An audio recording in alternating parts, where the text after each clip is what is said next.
Another day, another cell phone rumor to break down. This time it is the Pixel 5.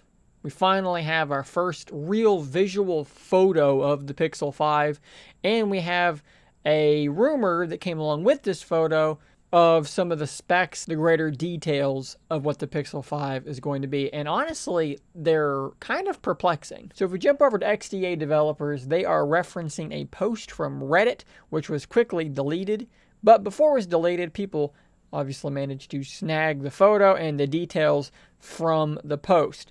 So in this photo here, what we have is the smaller Pixel 5 on the left and the larger 4A 5G on the right. It's important to keep in mind that that photo lines up very, very well with the renders that leaked just the other day of the Pixel 5 as well. It looks pretty much exactly like what we were expecting. And even in Google's official teaser image, we have a bigger phone and a smaller phone. So perhaps this is what they're referencing. We don't know quite yet if there's going to be a larger model of the Pixel 5. Let's look at these specs. So you're going to see more that's the same than is different. So for some clarity, the Pixel 4a had a 3140 milliamp hour battery. The Pixel 4a 5G looks to bump it up to 3800, and then the Pixel 5 is going to a 4000 milliamp hour battery. Pixel 4 had a Snapdragon 730G. Well, the 5 and the 4a 5G are going to be both using the 765G. So expect a noticeable performance improvement. Nothing too huge, although they both will support 5G. With batteries this size and only the 7 series on the Snapdragons, these things should last a very long time. Pixel 4a only had the single camera. Well, both of these guys are going to add a wide angle lens. They're saying possibly the 16 megapixel Sony IMX481. Probably the same front-facing 8 megapixel camera for all three. The Pixel 4a 5G sticks with 6 gigs of RAM and a 60 hertz display. The 5 goes to 90 hertz and 8 gigs of RAM. Strangely enough, the 4a 5G keeps the headphone jack, whereas the 5 drops the headphone jack.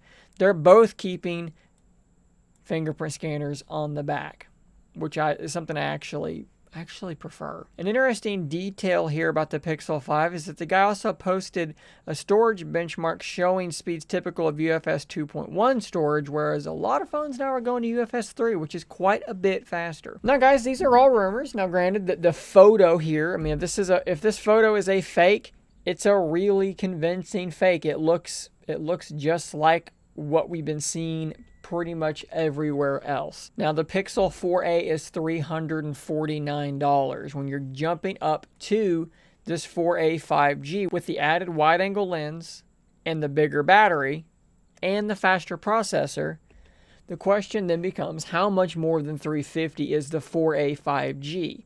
Then when you go to the 5 and you get a little bit bigger battery, the better screen, but then you lose the headphone jack, what's the price going to be for the 5?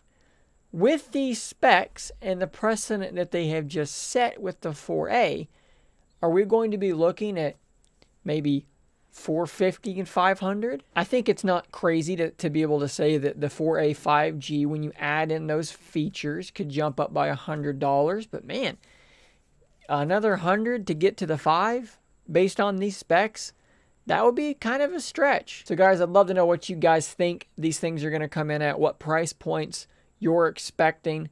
Do my thoughts sound crazy? Are you interested in these things? I mean, look, the Pixel 4a is going to sell like hotcakes. It's the simplest to recommend Android phone on the market. You know, it's going to have good battery, good camera, good for updates.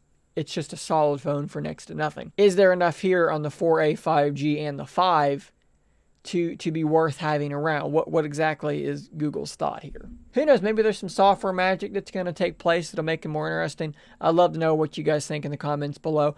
I'm actually intrigued by this because the Pixel 3 was the last Pixel phone I owned because the 4 frankly looked terrible in a lot of different ways. So I think that this mid-range target that they're going for actually makes a ton of sense. What do people care about? Your average consumer, what do they care about on their phones? Battery life, general speed, and camera.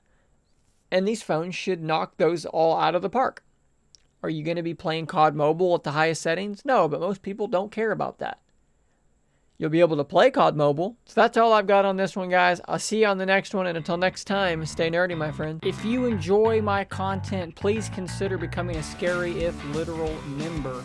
You'll get access to a whole bunch of emoticons to use with live streams and a shout out on an upcoming video. Thanks as always for your continued support.